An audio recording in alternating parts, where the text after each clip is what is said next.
Still looking to earn your invite for the free Players Championship? Visit ppgeventmanagement.com to learn about the different qualifiers available. From one-day events to play-on-your-own schedule events, all events offer a buyback or cash option along with a 100% credit option redeemable towards any future pre-order at competitive prices. Grinding and getting paid to play Yu-Gi-Oh! Has never been easier. Play with the most professional worldwide tournament series today and join the online community. Come join us on Discord for assistance, info, and even discussions about future events.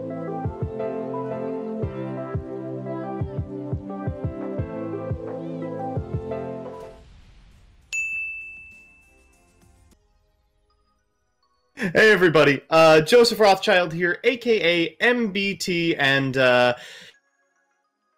issues. As might be expected, I'm not very intelligent. This is the Pro Play Games Origins weekend event, and I am joined in the casting studio, woefully seamless. He had a family emergency come up by the last minute by a face you might find particularly familiar. Would you like to introduce yourself?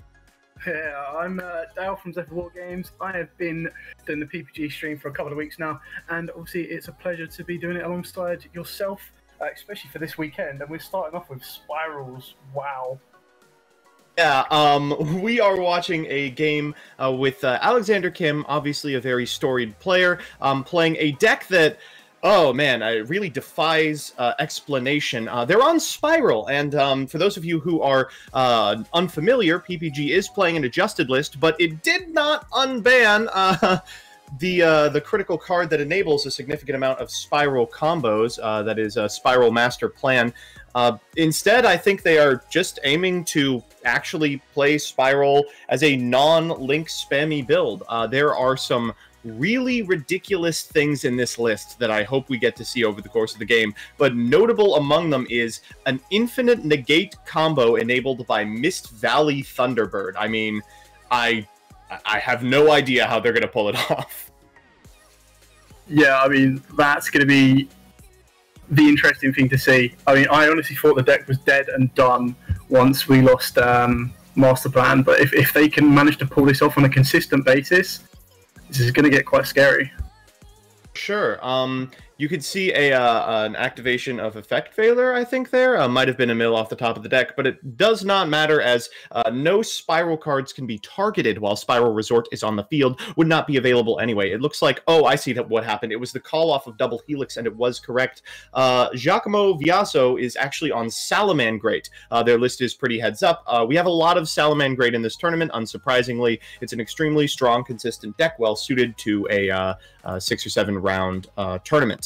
We're bringing back the quick fix here, and I guess for just more link material, again, still kind of confused as to what the end goal of this combo is going to be. Yeah, I mean, I can only imagine that they're going to try and, loot quick fix as much as they possibly can to build up the materials onto the board. But even then, they still need to get a Wing Beast in play to get the link free, plus the Union Carrier play. Which is going to require a lot of resource, but he's got the Double Helix on board, he's got the Spiral Resort in play, plus the Link Karibo. Quick Fix is still engraved, and he still has 4 cards in hand, so the way that Dinosaur specifically accesses the Barrier Statue of the Stormwinds combo via the Simorgh link is it is able to make Reproducus and turn the monster linked downwards into a winged beast to enable the summon. Alexander Kim is not playing Reproducus. So, seeing literally 2 or 3 winged beasts in the entire 40, I am excited to see how they expect to make this happen. I guess there is a Blackwing Zephyros the Elite, but getting that into the graveyard is no easy task.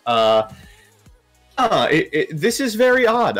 Using Spiral Gear Big Red here to bring back the drone. I believe the Big Red searched off of the copy of Quick Fix, and oh, well, this is a way to find it. Lyralisk Recital Starling will add a level 1 Wing Beast from the deck to the hand. That's going to be a DD Crow, I expect. Yeah, unless there's another spicy ad that he's gonna dig through his deck for. No, definitely the DD Crow. How is he pulling this off? I am absolutely confused. I have no idea. This is what Spiral used to be able to do. Just set up big link boards, except instead of summoning Quick Fix, you would summon Master Plan and pop off from that direction. Looks like we're going for the Foolish Burial here for Zephyros the Elite, and this interacts with Spiral Resort in an extremely profitable way. We could, of course, return the Spiral Resort to the hand, and fun fact, that Spiral Resort's first effect is not a hard once per turn.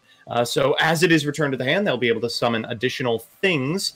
Looks like we are going to discard the DD Crow to special the Quick Fix back firstly, before triggering its effect to get what I imagine will be the Revival Trap, of which Alexander Kim is only playing one copy. Oh no, going for another Big Red. I'm looking through his deck list right now, and I'm trying to think if there's a crazy way that he's looking to get DD Crow on the board to use that. But surely you can't put your strategy on, I have to open up Zephyros or send it with Foolish, because you're playing around with two one-off cards. Versatile Starling is a winged beast itself, so we can go to the Simorg from here. Now we're, what, one Union Carrier away? Oh my god, does this just do it? Two types, so...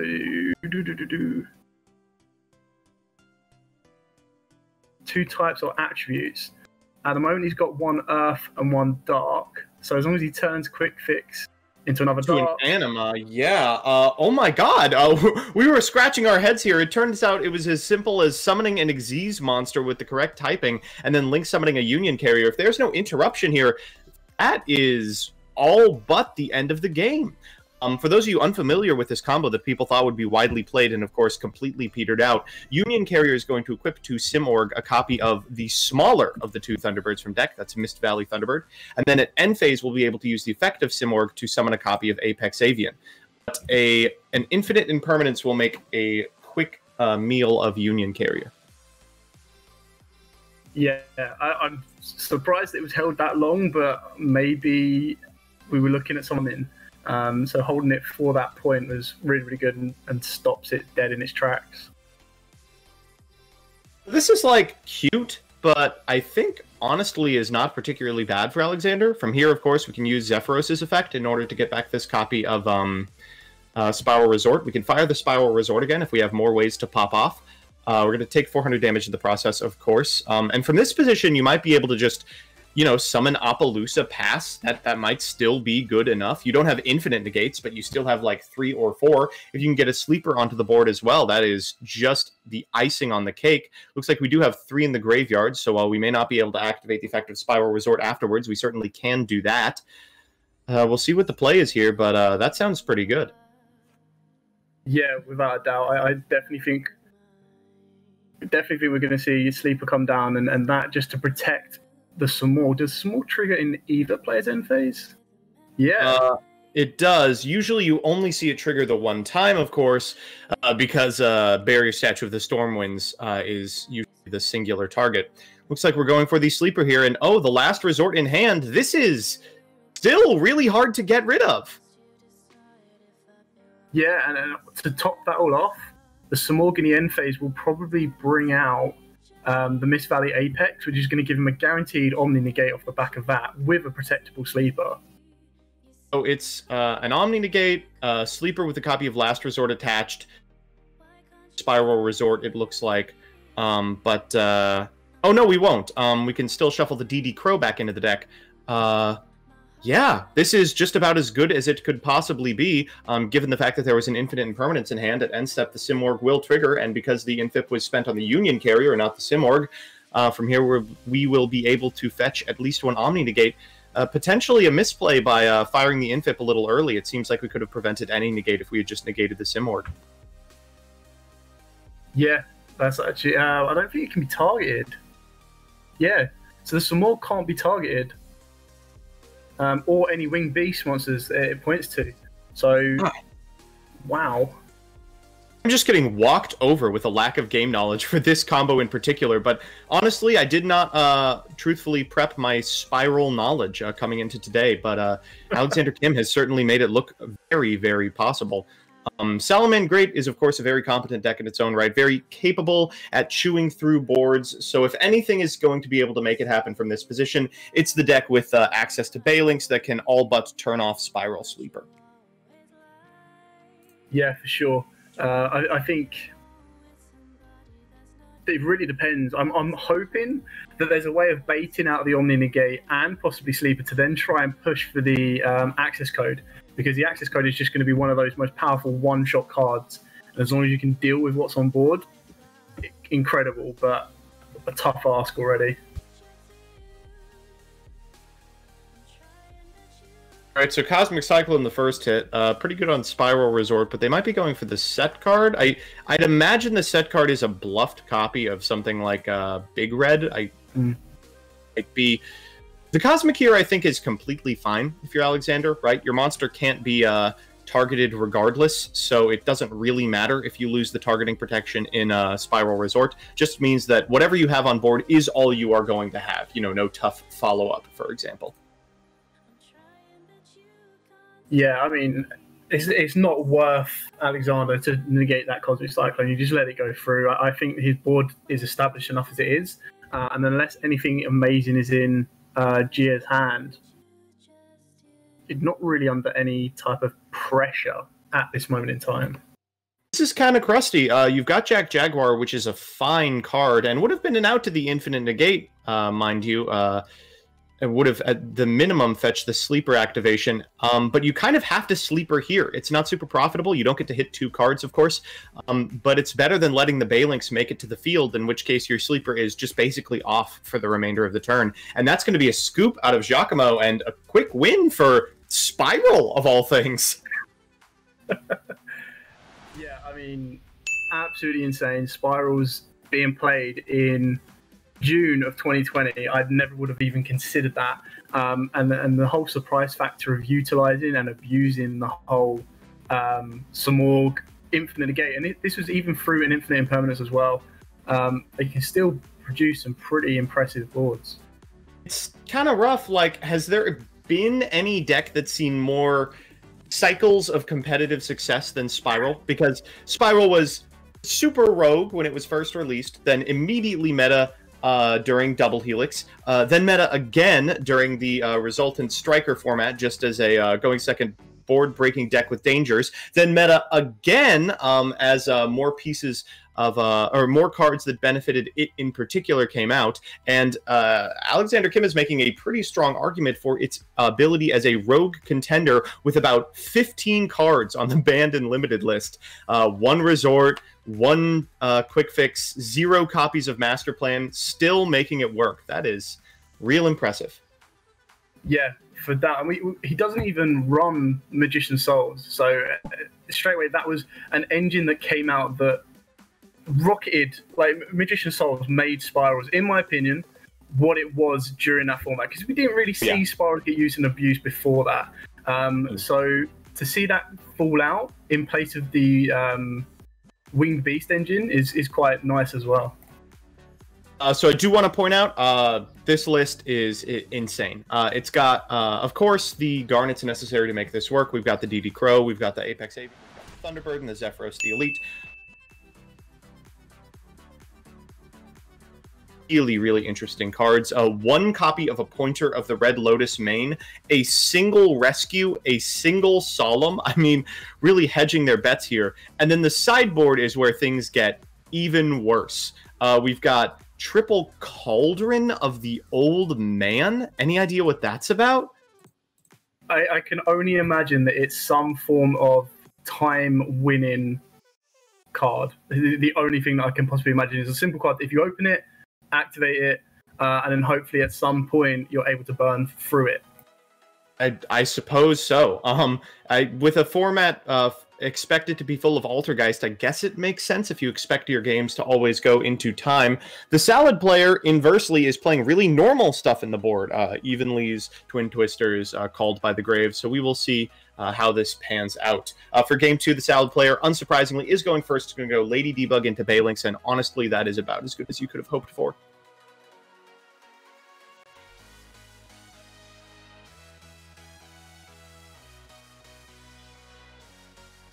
Yeah, I mean, there was no question. You could not let Alexander go first, but we also saw that Alexander mained Dark Rulers no more. Not that it's the best against Salamangreats, but you can probably assume that his Red Rebroot's going to be coming in. the triple Cosmic Cyclones for sure are going to be coming in, and it's just going to be trying to pick apart that board, the back row of that board, to then pretty much do the full combo for Spirals. And he maze in the Nibiru, which is probably one of Salad's biggest weaknesses right now. Yeah, it's rough. Obviously, if you're playing a Spiral deck, Spiral excels at being able to pick apart board states, but Salad is the deck that resists the tools that pick it apart the most, They have the ability to flex their and counter traps against stuff like Dark Ruler No More. They have the ability to keep their monsters on field and prevent OTKs by way of Salamagreat Balinks, nullify the advantage you would have otherwise gotten from something like a Spiral Sleeper. They have a bunch of cards that destroy things without targeting, like Rage, that conveniently get around Resort's restriction.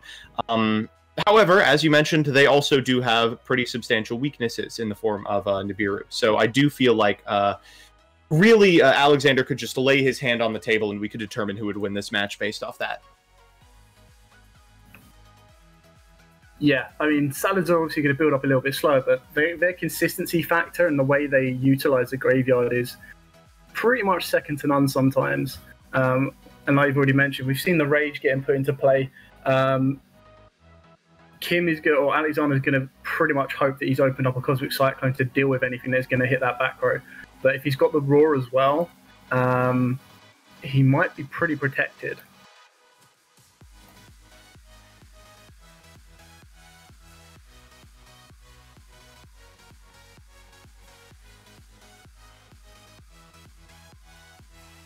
Discussing real quick, this extremely important interaction before firing up a copy of Pot of Desires. Always a little risky to do this in Salamagreat. You've got a lot of one-ofs, but the card is just so absolutely strong that I'm of the opinion that it should pretty much always be included in Salad lists. Yeah, definitely for the consistent factor. And when as long as you've searched out your pieces straight away, like getting into your Gazelle, it's a card that you're not losing anything. You're banishing some of your free ofs, which you've already got. You're going to recycle them from the grave anyway. So all you're doing is extending your advantage to slow your opponent down and then just swing through for the OTK the next turn. All right, so from here, it looks like we are going to Reincarnation Summon by way of actually just straight up performing a Link Summon. Oh no, we're going to Transcode Talker, and ooh, are we going to see some of the Code Talker half the deck come out? Wow.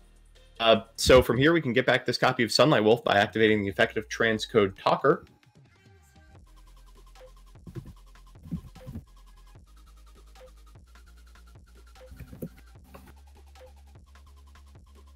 Yeah, I mean, this is certainly an interesting route. I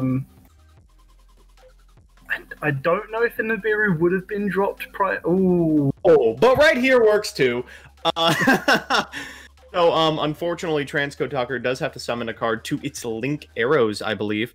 Yes, a zone this card points to. And as a result, it is prime pickings for Nibiru. It's coming down. The token has 2,300 attack and 0 defense. And yeah, I mean, that kind of feels like the end of the game if you're the Salamagreat player. You went through this huge setup to get a copy of Rage to your side of the field, only for the Rage to be completely useless, even if it makes it back into your hand. I mean, the grip of the Salamagreat player will matter, and will is a great start, but I don't know if it will be enough. No, I mean, you might be able to set up a Wolf backed up by a Rage, depending on what else is in his hand, but Sanctuary is going to give him a second Wolf. But that is so damaging. We can go Wolf into Wolf here, which is fine. We can use the effect of the Wolf to get the Rage back. I don't think we have access to anything at the Wolf's Link Arrows. This does kind of screw up the ability to play with this second extra monster zone by putting the token in here. We're going to set 2 cards and pass it back, and unless they're Rage Roar, this does feel like the end of the game. Yeah, I would like to imagine we know... Ooh, even worse! Wow! We haven't seen this card in a very long time. but goes in match, returning to the sideboards of some individual players, as it has a pretty profitable interaction against Altergeist in particular. They're all different attributes. Here, it's going to lock Alexander out of anything but light monsters, and correct me if I'm wrong, I think most of the spirals are dark and earth.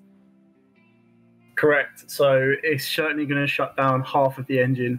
And unless there's that fluky cyclone in that hand, can't see him breaking Gozen as easily as he might like, because he's going to be locked straight under that Nibiru token, the Nibiru.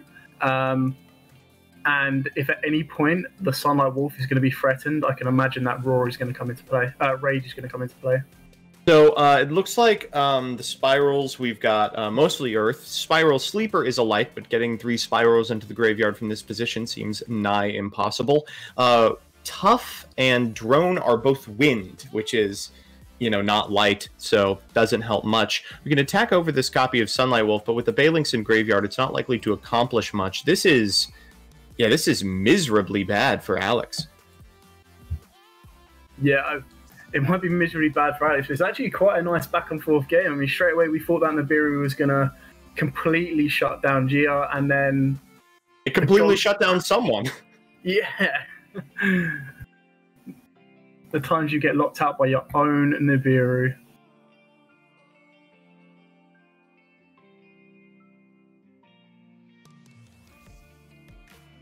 Resort at minimum. It telegraphs a little, right? You wouldn't want to activate the Resort unless you have a way to get a monster into the graveyard so you can protect it at end step. You're maybe trying to fiend out your opponent's set copy of Rage. This is a very tantalizing Rage target. If you activate it on the Resort in the back row, and the back row is something like, I don't know, the Reborn Trap, it is massively good for Alexander, but still doesn't resolve the problem, which is goes and match.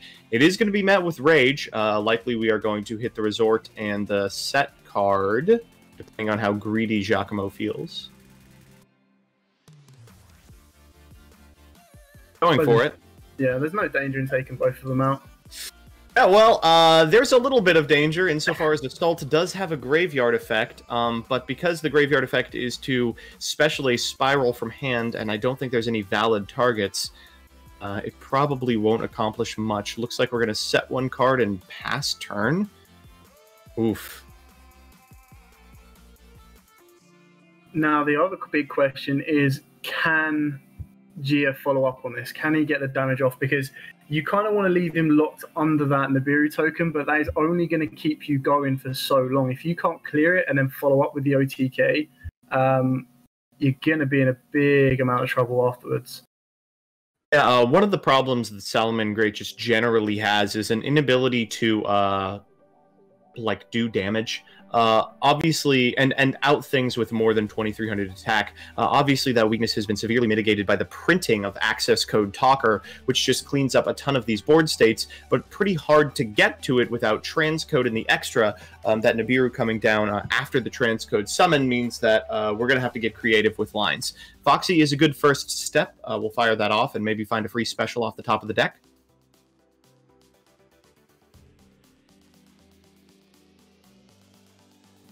It looks like we might not even be activating the effect. From here, we could go into Balinks, bring it back with Will, bring it back with its own effect. That's 4, go into access code, and then clean up the board from there. Yeah, I mean, as soon as you can get into the access code, you can start clearing house.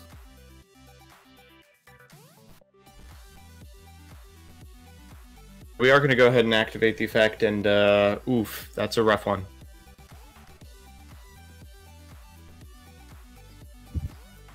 So access code is what, a dark? Probably should know this. So it'll be difficult to get to. You'll have to use Foxy's graveyard effect to out your own Gozen match first. If you have an OTK, it's not particularly outside of the realm of possibility, but by using Foxy's first effect, you've cut off your ability to do so over the course of the turn. From here, we can activate Gazelle's effect, but honestly, this does not look like an OTK this turn. I think Alex might have another crack at it and might be able to do so without a Nibiru on their side of the field. Yeah, for sure. I think... I mean, to be honest, I'd probably leave the Nibiru on the field. If anything, my question is, can't remember. Does Leo reduce it to 0 for the turn or permanently? Leo reduces it to 0 until the end of the turn. But what, you just pass on Heat Leo here? We're gonna at the very least spin the set card. Yeah, I honestly, I would leave the Nibiru on there because I know how painful it is to slow down. As long as that Balinx gets to the graveyard, so you can protect your Heat Leo. Yeah, I would soak up a bit of damage and then go in for the OTK the next turn. Looks like we're looking at the extra right now. Again, if this Gozen match was just off the field, this would be massively the end of the game. But of course isn't while you aren't able to access anything but fire. We're going into another Sunlight Wolf here, I think, as you predicted, just to get that copy of Balinx into the graveyard. Then we might be reincarnation summoning a Heat Leo here. One of each art, that is optimal, by the way. We could clear the Nibiru, but to what end exactly? Yeah, for sure. I think it's one of those cases that the Nibiru is doing more damage to Alexander right now than it is posing a threat to YuGiOh, and it's just not worth touching it. But it looks like that's what might happen. They're deciding, ooh, it looks like he clicked battle phase, and Alexander said, at end of battle, a Nibiru here would be killer. Unfortunately, Will of the Salamangreat would be off should a token find its way onto Giacomo's side of the board. And I have the way they were able to get out of the token previously was just sending it after the activation of Gozen match. I don't think they have a really good way to natively send it afterwards. Going to battle phase here, we're going to walk over the Nibiru, and we will see what happens afterward. Are you able to Nibiru under Gozen? It's a good question. I know it tributes for cost, and if you do... because it's two separate effects, but don't quote me on it. There's a reason that I'm casting and not playing. Likewise, I think this is something I should probably know. But it's always interesting interactions that you don't foresee happening, and then when they do, you're like, What it's worth, I don't think Gozen match has really been playable at any time that Nibiru's been legal. It's just been about 4 formats of this card just randomly being not good at all. As Altergeist returns, however, we might enter into a world in which it suddenly has utility again. Yeah, so it looks like we're clearing off the Nibiru just to get some damage on board. I don't think there's any rush. There's 22 minutes or so left of round. I mean, we'll find out. If Alexander can go off from here, just by loosening that light on the board, then great, we've got a game on our hands. Back up Nibiru, we are unlocked. Going into Earth Monsters specifically might be able to do it, but again, so much of the ability of Spiral to recur relies on things like Karibo, on recyclers like Lyralisk, and all of those have different typing. So even if we are able to do something like establish a tough or a super agent, it might not be enough just in the face of a Floodgate and 3 pops and 2 monsters that can't be destroyed by card effects. Coming down first is pretty good. Yeah, if this can... I can't imagine that YuGiOh will let it resolve, but if he does find a way of getting it, this will be massive. This is a very easy rage here, I think, and I think the only way you potentially lose the game is if you rage the card in the back row as well. If it is if it's something like a Monster Reborn, it wouldn't have been set. But if it's something like the Revival Trap, then of course it would have. The Infinite Impermanence coming down instead, that is just killer.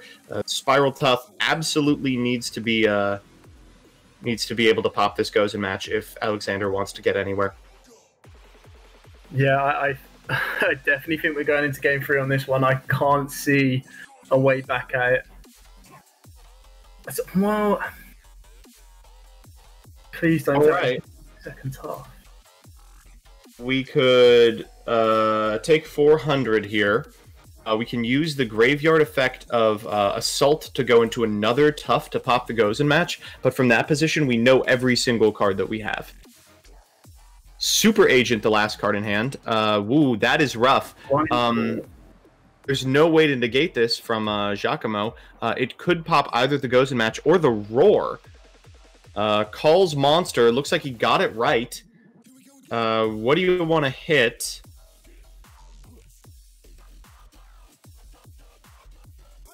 If that back row is something that can get him back Spiral Tough, then you take out the Gozen. It's only going to get taken out during the next turn with Foxy anyway. Alright, Gozen it is. Yeah.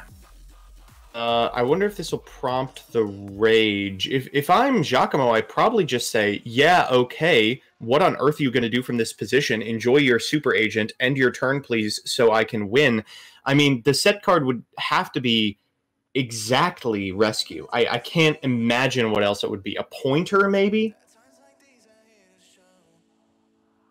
I mean, I don't know if I would have left a Pointer in.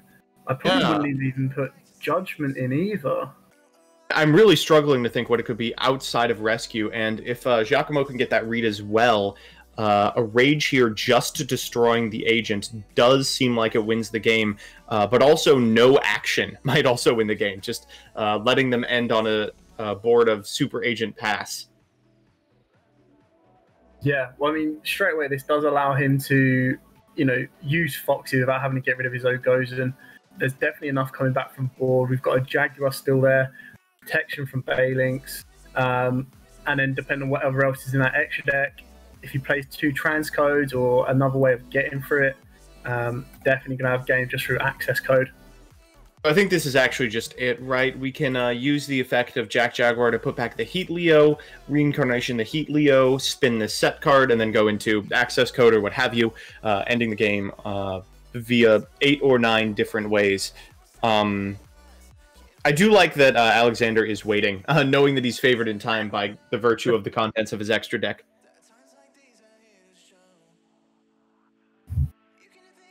Yeah, for sure. I mean, there's not really much more. The only downside I can see, but I can actually imagine that going into Game 3, Alexander would put in the Cauldron of the Old Man, because then at least with that, if his opponent is attuned to his combos, he knows that he's going to try and go for the Infinite Negate, tries to stop the Infinite Negate, you can then back yourself up with a Cauldron of the Old Man. If you can set up a strong enough wall behind Sleeper, you can just start burning your opponent off. It'd be a little cheeky. I would be interested in seeing it, of course. Looks like we are going to Jack Jaguar here, returning not the Heat Leo. We're just making access code. We're going to normal a copy of Lady Debug, use its effect. I don't even know what the punish for access code would be necessarily. There's almost none. We're going to get the Spinny and just a choose your own adventure of how you want to win the game from here. Ooh. Rage on, I believe it's just to the Super Agent? Let's find out. I agree. I think the safety option would be to just destroy the Agent, and then exactly try and use the Heat Leo, but he's already got the second engrave. They're going to chain the Rescue, yeah, as expected, and then that's going to get back this copy of Tough, but I think will be the end of the game, probably. Rage is a weird card. It targets on activation, but it targets the monster with the link arrows you want to designate. Then on resolution, it'll destroy cards non-targeted up to that. Looks like we are going to go ahead and summon that Tough, or get the Tough back to the hand before using Rage. Oh, wait. Why even pop Rescue? You have the option. I would have left it because... complicates things, right? We've got like a weird battle fader here. Those two are going to turn into Update Jammer. Oh yeah, that'll do it.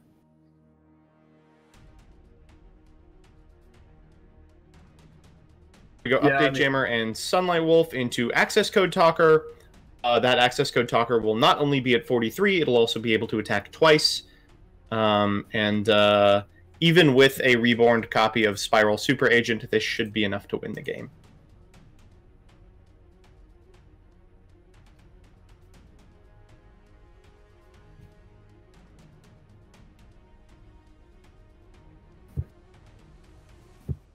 Yeah, for sure. I was just trying to read if there was any kind of interruption, any way that maybe Alexander could kind of block up a little bit more. But yeah, exactly that.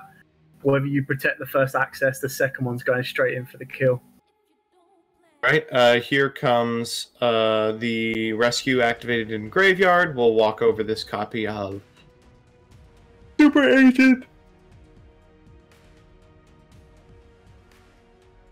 Game number 3 situation.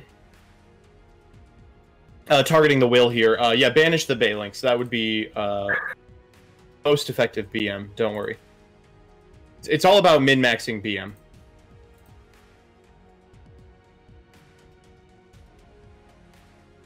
A concede out of Giacomo means that we are going to game 3. Now, Giacomo is going to have to win a game against Spiral on the draw. Yes, Salamagreat has the ability to do a ton of hand traps, and Giacomo came with a sideboard ready to go second. We've got Twin Twisters, we've got Evenly Matched, we've got in the main 1, 2, 9 hand traps. But unfortunately, if they don't draw one of these 9 hand traps, or if Alex is able to play through it, all of the really powerful blind second cards in the world aren't going to matter for anything if Alexander is able to end on infinite negates. So evenly matched, no big deal, can just continue to return Thunderbird, etc., etc. This is a weird matchup insofar as a lot of Salamagreat's ability to pick apart established boards is diminished if those established boards can just literally negate an infinite amount of interaction.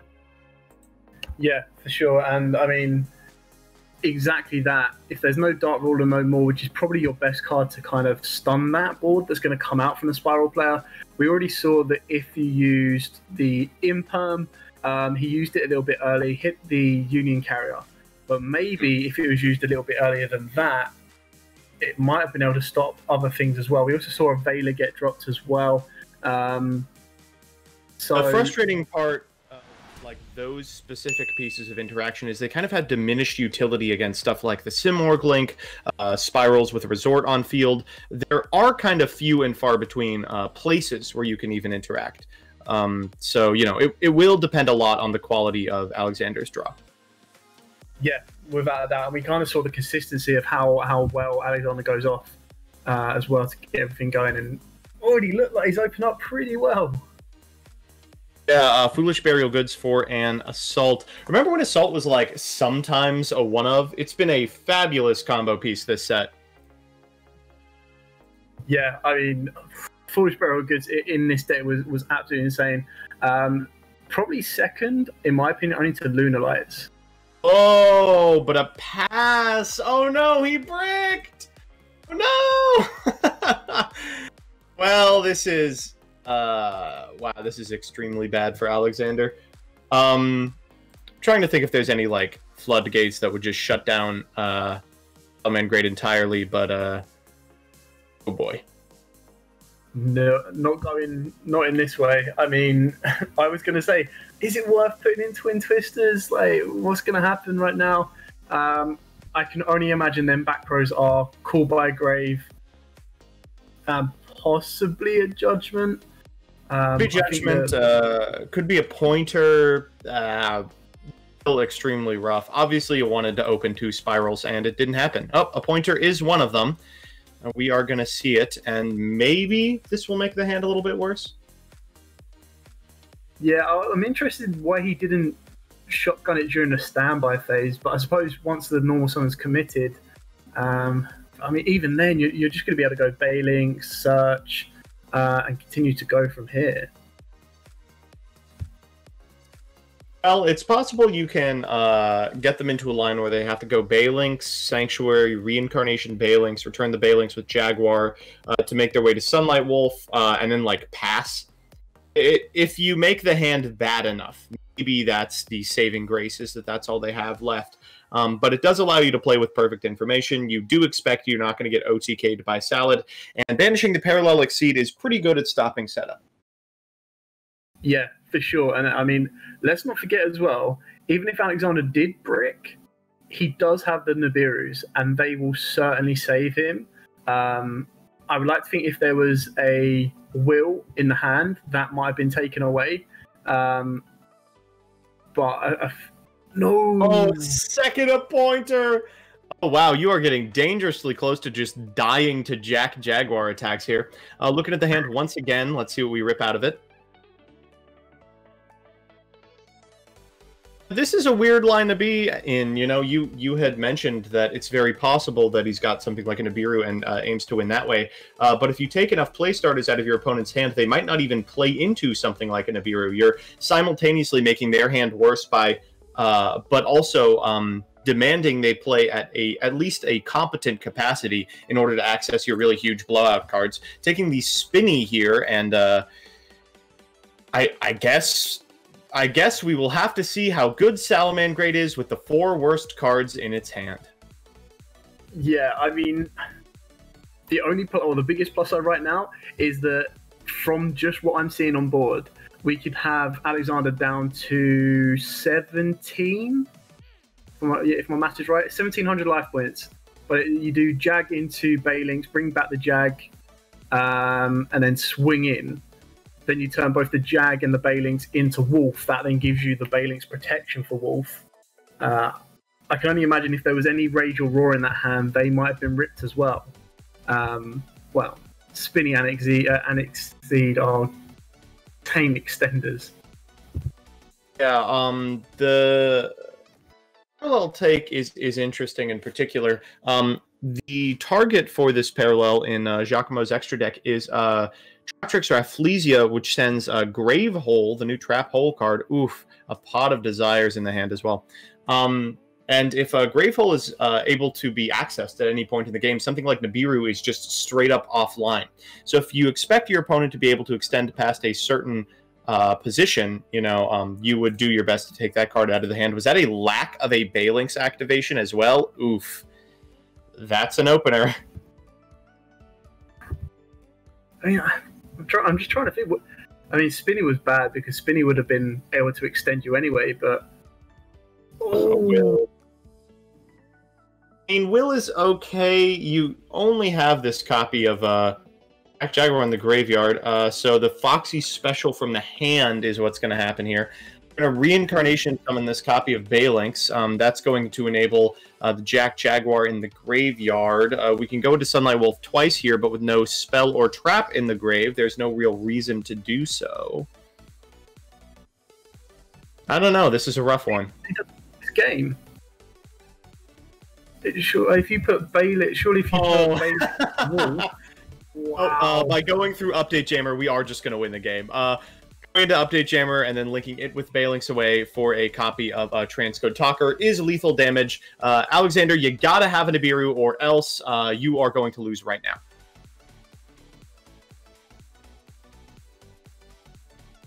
Alright, there's Transcode Talker. Let's see it. There's Update Jammer.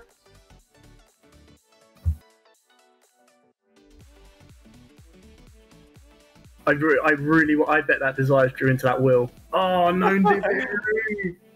And there's the end of the game with Alexander Kim admitting defeat after a really impressive first game, followed by 2 really, really miserable ones. Wow, Transcode Talker and Update Jammer coming in hot. An old 2017 tech, now pretty much standard in Salamagreat builds once again, as it allows them to push damage in scenarios like this. Hey everyone, if you're enjoying the coverage of the Pro Play Tour online series, just remember, you can play in one yourself. Every Thursday you can enter our free weekly 64-player tournament with invites to the entire Top Cut. Every Saturday is our weekend championship, where you can enter a YCS-type event with 100% payout and even a cash payout option. The more players, the bigger the prizes. Can't commit time to play in our one-day events? We also host multiple 8-man pods daily, ready to fire on demand on your own schedule. All these events award invites to our free invite-only Players Championship with prizes supplied by our sponsors. For more information, visit ppgeventmanagement.com and come play with the pros.